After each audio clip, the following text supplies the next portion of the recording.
Hello and welcome to this Tutor to You Sociology topic video on the marketisation of education. In our previous video on the new right in education, we examined the rationale behind marketising education, but it is worth looking at some of the characteristics of marketisation again to consolidate that learning. The marketisation of education refers to the application of market principles to the education system, a process which has been dominant in the UK for the past 30 years. Two of the most obvious features of marketisation are promoting choice and competition. A third, privatisation, will be examined on its own in a later video. Promoting choice in education means increasing the different types of providers that students can attend, in a similar way to how we might have choice over the media outlets we use or the clothes we wear. The more choice a student has, the greater likelihood they will find the right provider for their needs.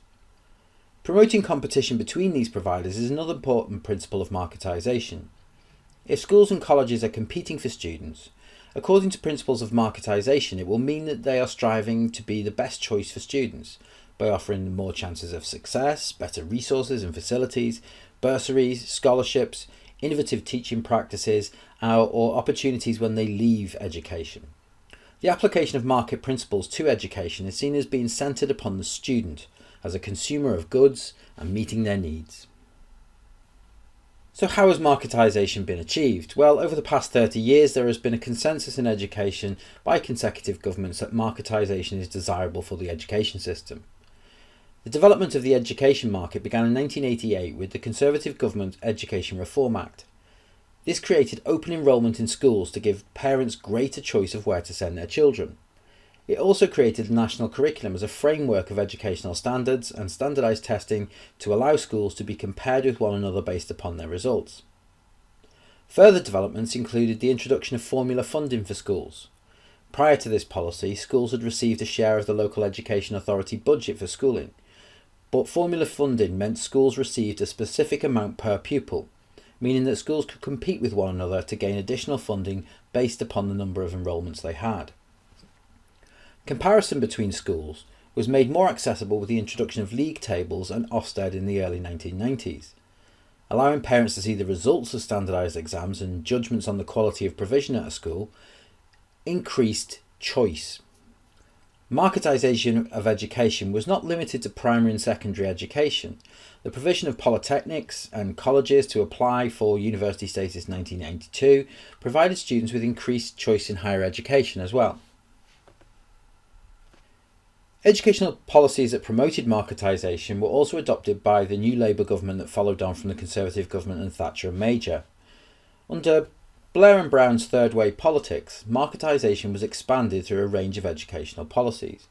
The introduction of city academies in 2000 took failing schools in inner city areas and combined them into city centre academies with additional funding from private enterprise. This created more choice, and although often hailed as a policy to tackle inequality, it served the needs of creating an education market as well.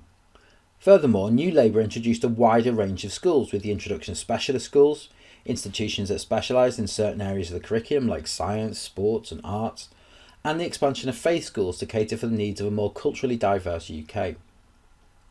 Labour also introduced tuition fees for universities in 1998, initially at £1,000 a year, but these had risen to £3,000 a year by 2010. These top-ups to university funding enabled the growth of the educational market in higher education. In 2010, the Conservative and Liberal Democrat coalition continued the marketisation of education and expanded the education market dramatically. Academisation of secondary schools, with forced academisation of failing schools and the option for high-performing schools to attract investment through converting to academy status, increased the market. The introduction of pupil premiums, additional funds allocated to schools for students of low-income families, further expanded competition between schools for funding. The coalition also reformed the curriculum and assessments to set more challenging targets for schools, as well as introducing Progress 8, a new measurement tool based upon the progress a student would make during their school career. These scores would inevitably be used to inform parent decisions on the best school for their children. Free schools were also introduced, allowing parents and other stakeholders to set up provision of education in areas of need, another example of increasing the choice of education available. While in higher education, much maligned policy of tripling tuition fees for high-value courses led to further competition between universities.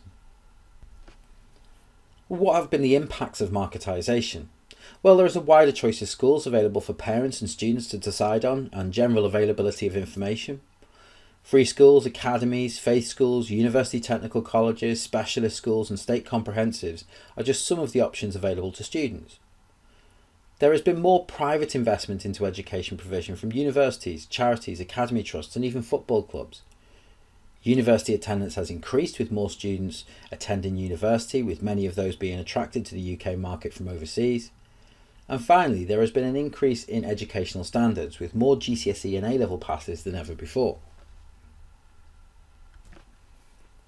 Of course, there are criticisms of marketisation. Stephen Ball is amongst many sociologists who have suggested that increased parental choice or parentocracy is a myth, and that the education market only serves those with the cultural capital to negotiate it, that is, the middle class. Furthermore, open enrolment has been replaced in many areas with covert selection policies, such as selection by mortgage or by pricing working class students out of schools due to high uniform and resource costs. There have also been criticisms of the achievement levels at GCSE and A-Level, with some arguing that marketisation leads to teaching the test rather than developing deeper knowledge and higher order thinking skills. The process of educational triage has also been a criticism of marketisation, with increased focus on getting borderline pupils to achieve A qualification, while it has also led to accusations of off-rolling, excluding students with low academic ability before tests so they do not negatively impact on league table performance. That concludes our look at the marketisation of education, and thanks for watching.